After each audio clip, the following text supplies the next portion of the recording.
Chapter 3. How all the words of God are to be heard with humility, and how many consider them not. My son, hear my words, for my words are most sweet, surpassing all the knowledge of the philosophers and wise men of this world. My words are spirit, and they are life. John 6, verse 63. And are not to be weighed by man's understanding. They are not to be drawn forth for vain appreciation, but to be heard in silence, and to be received with all humility and with deep love. And I said, Blessed is the man whom thou teachest, O Lord, and instructest him in thy law, that thou mayest give him rest in time of adversity.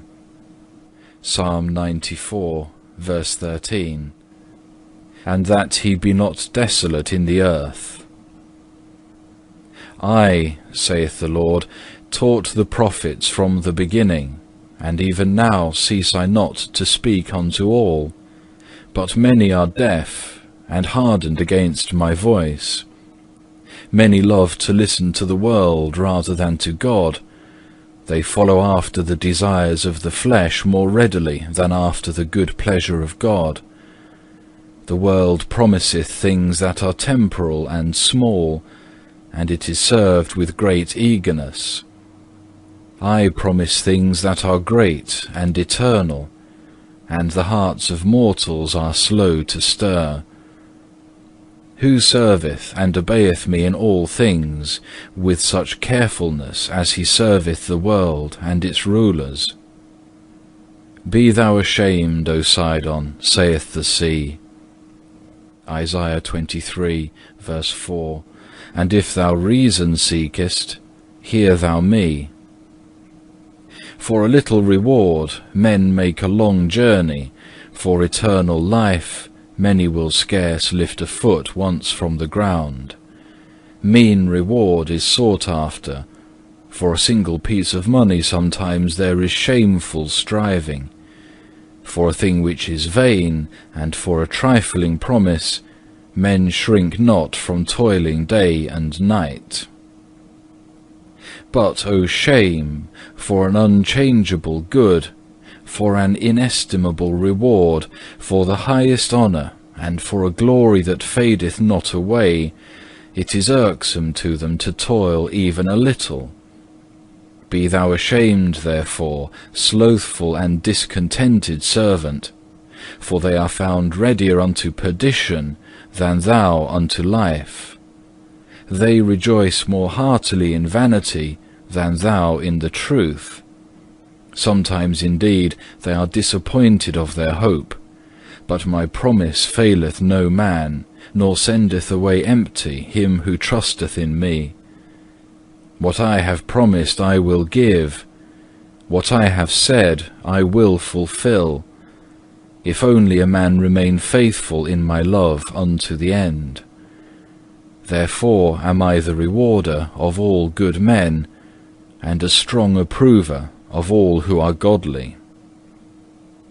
Write my words in thy heart, and consider them diligently, for they shall be very needful to thee in time of temptation. What thou understandest not when thou readest, thou shalt know in the time of thy visitation.